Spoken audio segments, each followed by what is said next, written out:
तो कह रहा भाई पवन खाप न बदनाम ना कर, नहीं तो बात बिगड़ जाएगी। जगत वालों का, नशेड़ियों का पक्ष लेकर और अपने भगत भाई को धमकी दे रहा है। इसलिए गुरुजी ने कहा था उस सत्संग में कि रे तुम्हारे जो कर्म है वो जगत वालों से भी गए गुजरे हैं, जगत वालों से भी गए गुजरे। तुम्हें जरा सा सुख होता है और तुम पक्के एजेंट काल के बन जाते हो। ये कर्म बतेरे फोड़ लिए, अब सुधर जाओ। इसलिए सतगुरु बार बार हिसार जेल से विशेष संदेश में इन लोगों की गंदी मानसिकता को देखकर ये प्रवचन करता है। विचार करना होगा कि हम कौन है, कहां से आए। आपस में खेचातानी रखते हो अभी भी भगत हो गए। अच्छे इंसान तो जगत वाले गुनाह करते ऐसा जैसे भगत कर रही है। अच्छे इंसान तो जगत वाले गुनाह करते ऐसा जैसे भगत कर रही है।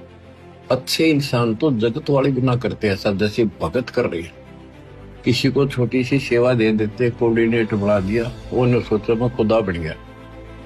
और इतना शिक्षा तो पड़े, मजदूर बनो सीखो, मजदूर। और कई देखा है कि कोऑर्डिनेटर या जिसकी जो भी व्यवस्था लगाई जाती है वो व्यवहार भी ठीक नहीं करते, धमकान लग जाते, फुरकान लग जाते। और कुछ ऐसी भी शिकायतें आई हैं जो बहन बेटियों के साथ गलत मैसेज भी डालते हैं। तो वो दुष्ट लोग ना तो कोऑर्डिनेटर के योग्य है ना वो भगत के योग्य। और कुछ ऐसी भी शिकायतें आई हैं जो बहन बेटियों के साथ गलत मैसेज भी डालते हैं। तो वो दुष्ट लोग ना तो कोऑर्डिनेटर के योग्य है ना वो भगत के योग्य। और कुछ ऐसी भी शिकायतें आई हैं जो बहन बेटियों के साथ गलत मैसेज भी डालते हैं। तो वो दुष्ट लोग ना तो कोऑर्डिनेटर के योग्य है ना वो भगत के योग्य। तो ऐसा तो संगत माई कुसंगत उपजेगी, और ऐसी कुसंगत होगी फिर हम रखेंगे नहीं उसको खेत में। किसान उस कुबाड़ को पाड़ कर खेत तो बाहर फेंक देता है, तो उसको आप मिशन से निकाल दिया जाया करेगा। सुधर जाओ, एक के नहीं सुनी जाया करती, दिशात्मक शिक्षा दी जाती है, अमल कर लो इन पे। कर्म बतेरे फोड़ लिए, इस ज्ञान का असर क्या हुआ? थोड़ा सा सुख होते हो फिर पक्के एजेंट काल के बन जाते हैं, बकवाद वही करनी, भगवान से दूर हो जाना। थोड़ा सा सुख होते हो फिर पक्के एजेंट काल के बन जाते हैं, बकवाद वही करनी, भगवान से दूर हो जाना। थोड़ा सा सुख होते हो फिर पक्के एजेंट काल के बन जाते हैं, बकवाद वही करनी, भगवान से दूर हो जाना। क्या कह रहा है भाई और बहनों? ये भगत के लक्षण है क्या जो बोल रहा है? ये भगत के शब्द हो सकते हैं क्या जो 25 साल से भक्ति कर रहा है, जिसको सार नाम मिल गया, सार शब्द मिल गया? अब सोचो इनकी कुसंगति करके बाकी संगत को क्या मिलेगा। सीधी सीधी धमकी दे रहा है कि भाई पवन खाप न बदनाम ना कर, नहीं तो बात बिगड़ जाएगी। सुनिए इनके बोल वचन। और जब भाई पवन तेरा जी कर रहा है ना ज्ञान चर्चा ने, तो नू खाप ने बदनाम ना करे, बात बिगड़ जाएगी। और जब भाई पवन तेरा जी कर रहा है ना ज्ञान चर्चा ने, तो खाप न बदनाम ना कर, नहीं तो बात बिगड़ जाएगी। अरे भाई ज्ञान चर्चा तो हो रही है, दुनिया देख रही है, आने वाले समय में देखेगी। ये ज्ञान चर्चा तो चल रही है, और कौन सी ज्ञान चर्चा करेगा? यही तो है ज्ञान चर्चा। उधर से तेरे विचार, इधर से मुझ पवन दास के विचार, और ज्ञान चर्चा क्या होती है? तो मेरे भाई ज्ञान चर्चा चल रही है, थोड़ा ठंडा करके खा। ज्ञान चर्चा का भूत सवार हो रहा है। देखो रिएक्शन देखो भाई और बहनों, चेहरा देखो, आंखें कैसे लाल हो रही है, आंखें देखो। अगर इस समय पवन दास इसके सामने हो, ये तो मुचकंद की तरह अपनी आंखों से भस्म कर दे मुझे। भाई साहब माफ करना। देख लो हमारे बड़े भाई का चेहरा देखो, इसका आंखें देखो, इसकी बाहर निकलने को हो रही हैं। सोचो भाई और बहनों, अगर सतगुरु ने इन लोगों को असली सार शब्द दे दिया होता, क्योंकि अभी तक तो नकली सार शब्द का झुंझुना हिला रहे हैं, अगर इन लोगों को असली सार नाम दे दिया होता, आज ही अपनी जुबान सिद्धि से भक्तों को वशम कर देते। वशम कितनों का ये अहित कर देते, घर उजाड़ देते लोगों के, ये बद्दुआ दे दे के, शराब दे दे के। ये बद्दुआ ही तो दे रहा है, ये शराब ही तो दे रहा है, और क्या दे रहा है कि बात बिगड़ जाएगी। अरे इब्राहिम सुल्तान को जब परमात्मा ने सार नाम देना था, सार नाम से पहले परमात्मा ने उसकी परीक्षा ली। उसको कहा कि बेटा फला फला समय में तेरे को सार नाम दूंगा, उस दिन आ जाना। उस दिन वो आ रहा था और रास्ते में परमात्मा ने ऐसी दया करी, एक बहन को मालिक ने प्रेरणा कर दी। उस बहन ने ऊपर से वो कचरा पट्टी वगैरह, गंदा पानी वगैरह नीचे डाला, तो नीचे देखा तो एक व्यक्ति के ऊपर गिर गया। वो अब्राहिम सुल्तान था, सारनाम लेने जा रहा था। अब्राहिम ने देखा ऊपर से मेरे ऊपर गंदगी डाल दी, गंदे कर दिए मेरे कपड़े। अब्राहिम सुल्तान ने इसी की तरह लाल आंख करके देखा उसकी तरफ और कहा तेरे को दिखाई नहीं देता नीचे से आदमी जा रहा है? जय मैं आज राजा होता, यानी वो ये कहना चाह रहा था कि यदि आज मैं राजा होता ना, तुझे वो सजा देता, दुनिया देखती। और लाल आंख कर ली और आगे बढ़ गया। फिर वो नहाने धोने चला गया, कपड़े कुपड़े साफ किए, टाइम लग गया आश्रम में आने में। तब तक वो बहन आश्रम में चली गई और गुरुजी ने सारनाम के लिए लोगों को बैठा रखा था, वो भी बैठा हुआ था। उस बहन ने देखा ये तो वही भगत है, तो उस बहन ने गुरुजी से जाकर कहा कि गुरुजी ये भगत कभी राजा था क्या?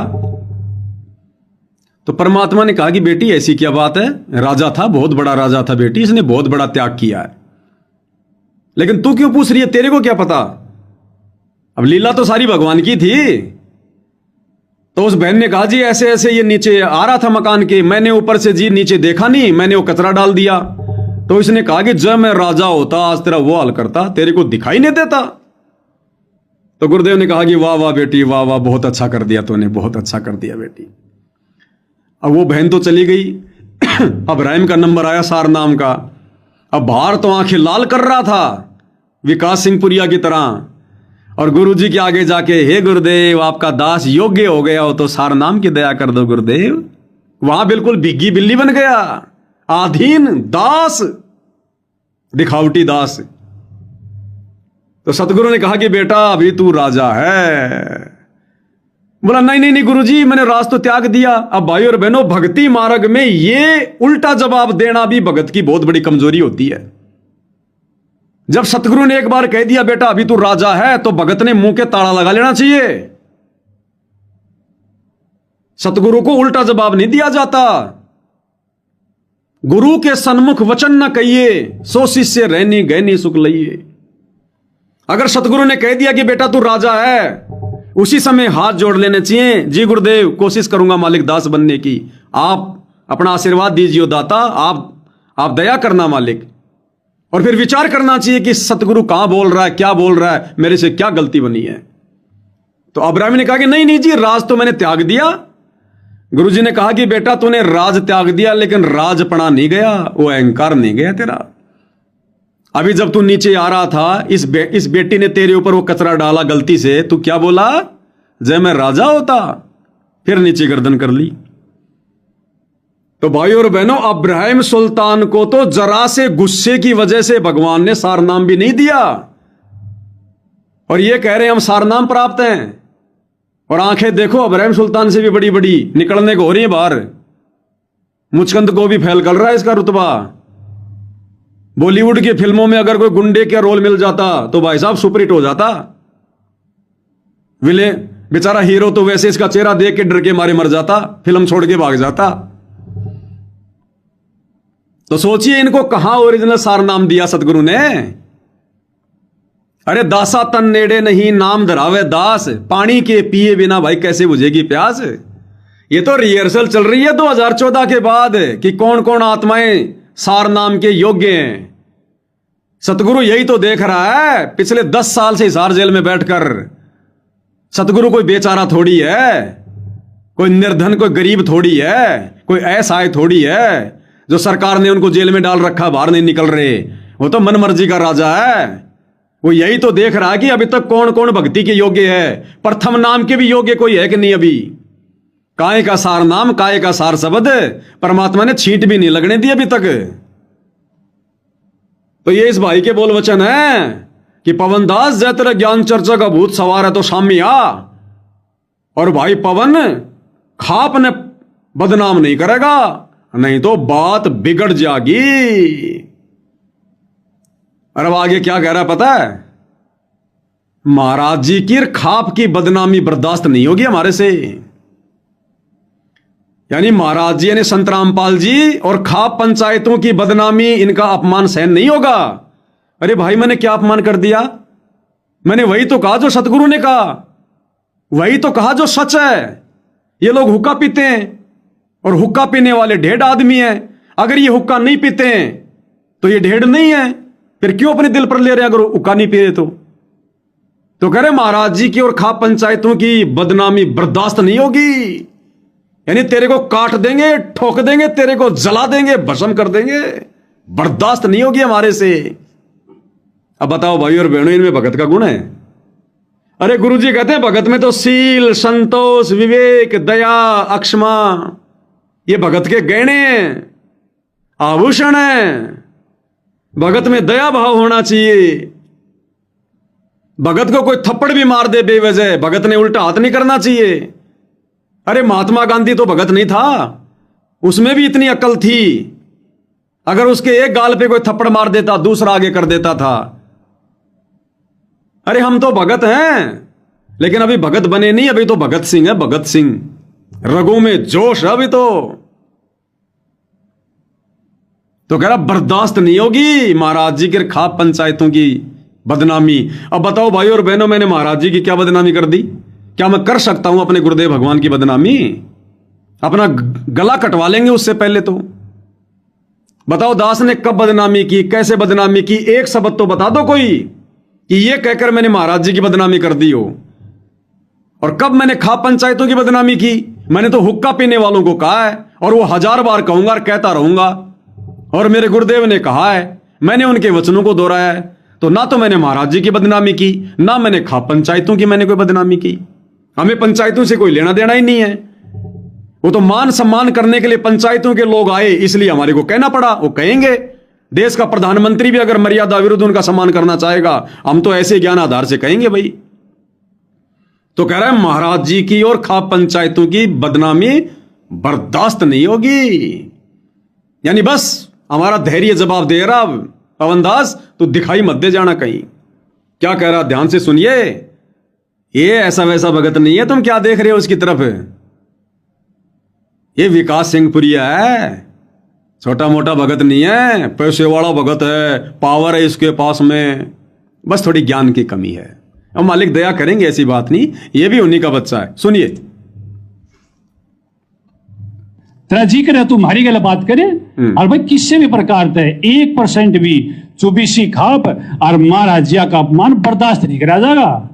भाई हम इतनी आवारती बर्दाश्त कर सका जब ती बात हमारे ऊपर है, और जब हमारी खाप पर हमारे भाईचारे बात आओगी तो भाई रंग बदल जाएगा और दिक्कत हो जाएगी। पवन तने को समस्या है, तुम्हारा फोन नंबर ले, तुम्हारे दोरा तुम्हारे तो बैठ कर बात करे। खांसी चल गई बकसी भाई। कह रहा पवनदास, हम तब तक ही शांत हैं जब तक हमारे ऊपर बात है। अगर हमारी खाप पंचायत में बात आ गई, हमारा रंग बदल जाएगा।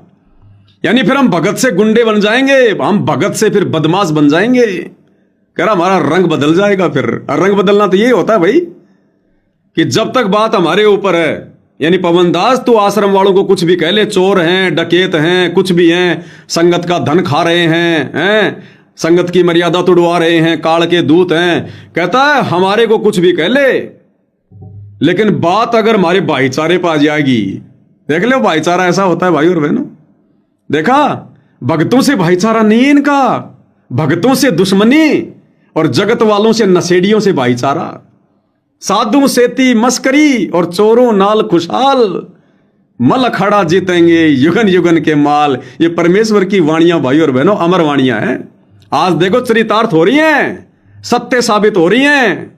नशेड़ियों के साथ में तो भाईचारा, उनकी तो बदनामी भी बर्दाश्त नहीं हो सकती, नहीं तो रंग बदल जाएगा भक्तों का। रंग बदलना मतलब भगत से भगत सिंह बन जाएंगे फिर हम। अगर अब बात हमारे भाईचारे पे है, अब भाई और बहनों मैं क्या कहूं, इससे ज्यादा शब्द नहीं है मेरे पास में। अब समझदार को संकेत ही ज्यादा है। मैं अंत में इतना कह सकता हूं कि इस कैटेगरी के व्यक्ति और सारे के सारे ऐसी कैटेगरी के हैं, इस कैटेगरी के व्यक्ति अभी तो प्रथम नाम के भी अधिकारी नहीं है ढंग से, प्रथम नाम के भी। अगर इस व्यवहार में ये लोग प्रथम नाम का जाप करते हैं तो ये प्रथम नाम की बेइज्जती कर रहे हैं, बेइज्जती। उसका कोई प्रतिफल इनको नहीं मिलेगा। और ये ले लेके बैठे हैं फर्जी सार नाम, सार शब्द, आश्रम के प्रतिनिधि बने बैठे हैं। ये क्या शिक्षा देंगे दुनिया को? क्या महाराज जी की तरफ से ये लोग ये प्रतिनिधित्व करेंगे?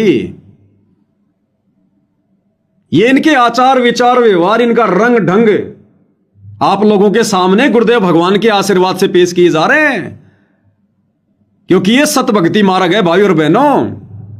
ये कलयुग की पिछली पीढ़ी है, परमात्मा कोई कमी नहीं छोड़ेगा। भक्तों की हर भ्रमणा का परमात्मा समाधान करवाएगा। अगर मोक्ष प्राप्त करना है, काललोक से छुटकारा पाना है, तो भगत ने भक्तों को देखकर नहीं चलना। भगत कब रंग बदल जाएगा कोई भरोसा नहीं है। और ये तो वैसे रंग बदलने की बात कह रहा है बार बार गिरगिट की तरह। तो गुरुदेव भगवान ये चाहते हैं कि बच्चों, इस भक्ति मार्ग पर यदि तुम्हें सफल होना है, मोक्ष प्राप्त करना है, तो भक्तों को भी देखकर नहीं चलना है। केवल अपने गुरुदेव के सत्संगों को, उनके प्रवचनों को, उनके ज्ञान को आधार बना के चलना है। अगर ब्लाइंड फेथ करना, अंधविश्वास करना, तो केवल अपने गुरु पर, उनके वचनों पर। भगत की बातों को पहले सुनो, समझो, विचार करो, उसके बाद में अमल करो। और नादान संगत जो सतलोक आश्रम में जाती है, ऐसे व्यक्तियों को परम भगत मान के, इनकी पूंछ पकड़ के सतलोक जाने की सोच रही है।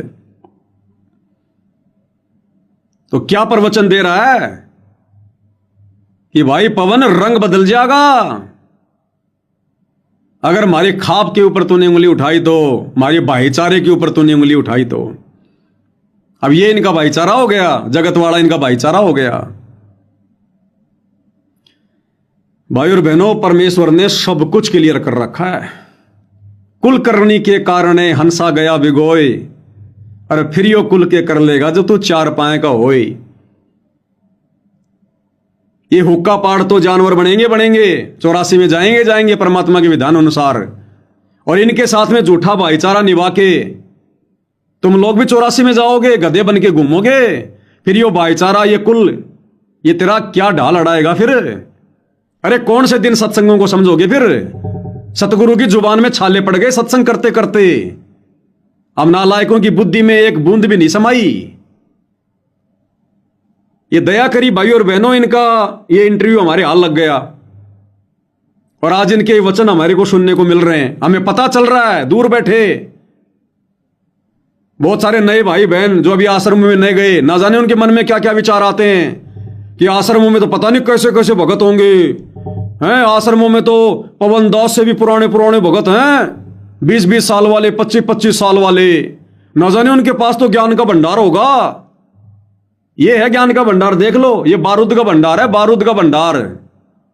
गुरुदेव ने कथा सुनाई ना सत्संग में, 4 साल वाला भगत और 40 साल वाला भगत है। वो हाल है भाई और बहनों, वो हाल है। खक भी नहीं है, खक भी। अरे इन लोगों से दुखी होकर तो सतगुरु बरवाला कांड के बाद जेल में जाके बैठा है, इन मूर्खों से दुखी होकर। और उससे भी बढ़कर मूर्खता ये वर्तमान में कर रहे हैं। इसलिए तो सतगुरु आ नहीं रहे कि क्या करूंगा भाई बाहर आके। बार बार सतगुरु जज को प्रेरणा करके अपनी जमानत कैंसिल करवा देते हैं कि जितनी मूर्खता में इनको छोड़ के आया था, इन्होंने तो उसकी भी हद पार कर दी, रिकॉर्ड बना लिया। क्या करूंगा इन मूर्खों में जाके, और नया कांड करवा के मेरे को फिर से जेल में भिजवाएंगे।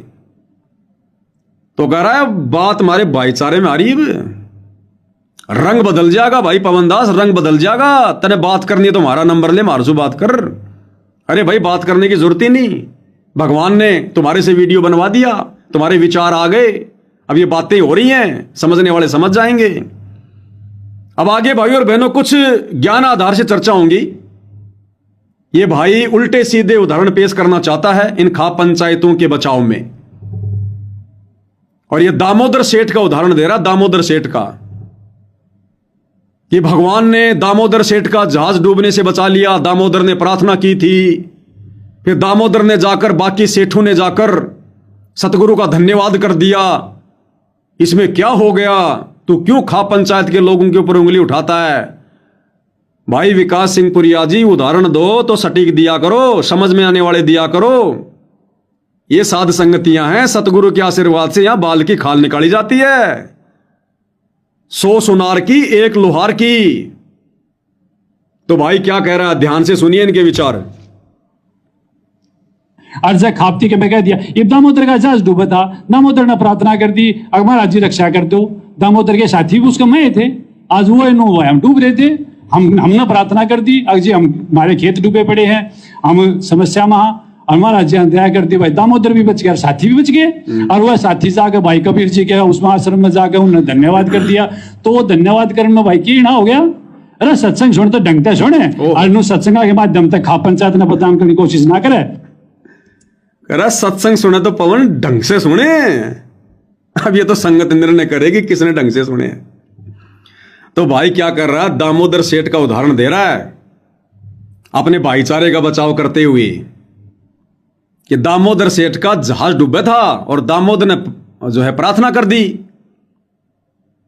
और दामोदर के साथ साथ बाकी जो लोग सवार थे जगत वाले, लालाजी, बणिए, व्यापारी, उनकी भी परमात्मा ने रक्षा कर दी, उनका भी हो गया बचाव।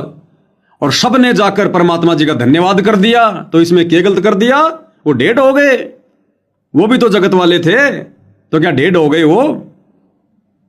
विकास सिंह पुरिया जी, ये परमेश्वर जी का तत्व ज्ञान है, और मात्र तत्व ज्ञान से बात नहीं बनेगी। परमात्मा कहते हैं तत्व भेद एक न्यारा, रे साधो भाई तत्व भेद एक न्यारा। तत्व ज्ञान से ऊपर एक तत्व भेद है जिसकी दया परमात्मा हर भगत पे नहीं करता। समझेगा कोई गुरुमुख प्यारा, तत्व भेद एक न्यारा। ये दया वर्तमान में केवल सत्सेवकों पर है। तो भाई क्या उदाहरण दे रहा है कि दामोदर सेठ का जहाज डूबा था, दामोदर ने सतगुरु से प्रार्थना कर दी।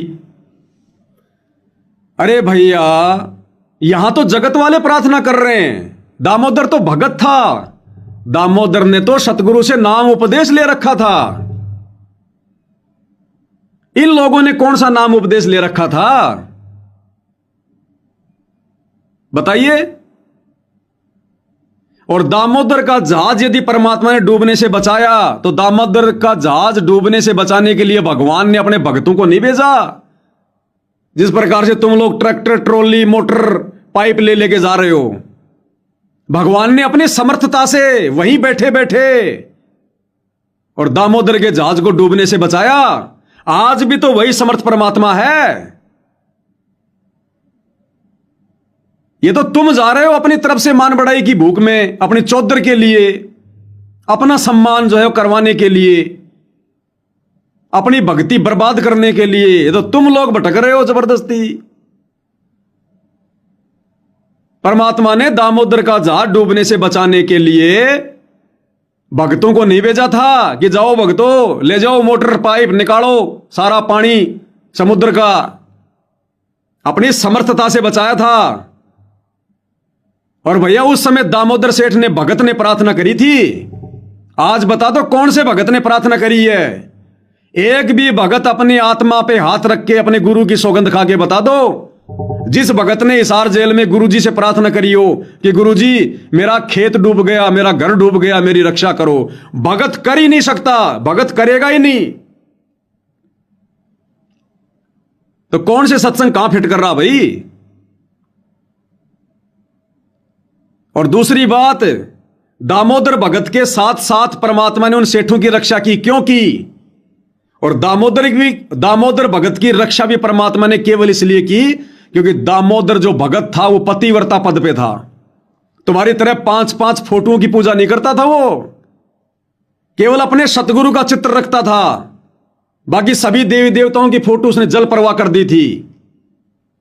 केवल अपने सतगुरु का चित्र जो हाथ से बना होता था उस समय, उस चित्र की पूजा करता था। सभी देवी देवताओं की फोटो उसने जल प्रवाह कर दी थी। वो पतिव्रता पद पे था, पतिव्रता पद पे, इसलिए उसकी रक्षा हुई। और रक्षा हो गई तो कौन सा आज वो पार हो गया, यही धक्के खा रहा है। और दूसरी बात रही दामोदर के साथियों की रक्षा करने की, तो दामोदर के साथियों में और वर्तमान में इन हरियाणा के गांव वालों में, अनुपदेशियों में रात दिन का अंतर है।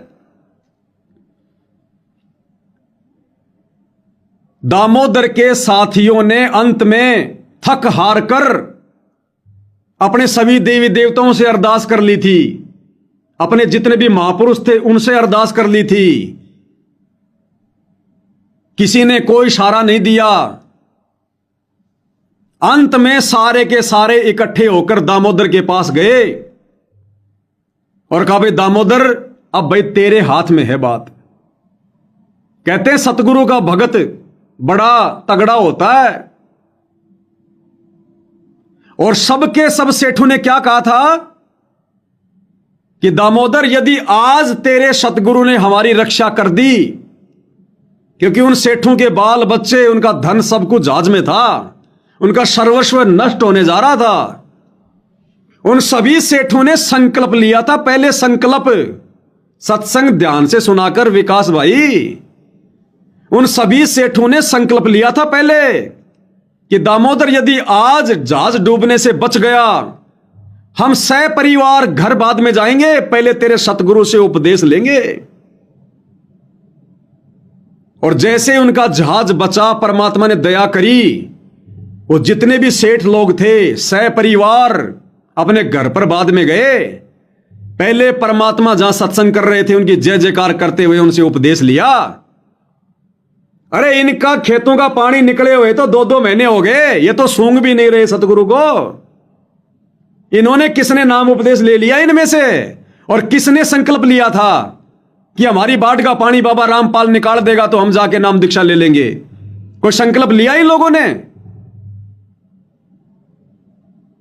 अरे कौन सा सत्संग कहां फिट कर रहे हो विकास भाई?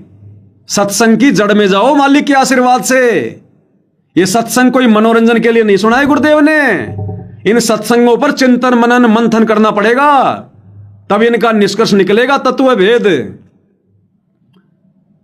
दामोदर ने प्रार्थना कर दी। दामोदर के साथ में दूसरे व्यापारियों को सतगुरु ने जो है वो बचा दिया। उन व्यापारियों ने पहले संकल्प किया था, प्रतिज्ञा की थी और घर बांधे गए, पहले नाम दीक्षा ली। बता दे इनमें से कौन से तेरे सरपंच ने, कौन से तेरे प्रधान ने सतगुरु से संकल्प लिया और अभी तक कौन से ने नाम दीक्षा ले ली? कौन से ने हुक्का पीना छोड़ दिया? बता दे। और उन्होंने जाकर धन्यवाद किया था। धन्यवाद में और सम्मान में रात दिन का अंतर होता है। धन्यवाद होता है उनके चरणों में पड़ जाना, और वो धन्यवाद करने डायरेक्ट सतगुरु के पास गए थे। इन हरियाणा खाप पंचायत वालों की तरह महम चौबीसी के चबूतरे पर सतगुरु की फोटो का सम्मान नहीं किया उन्होंने, डायरेक्ट सतगुरु के पास गए थे।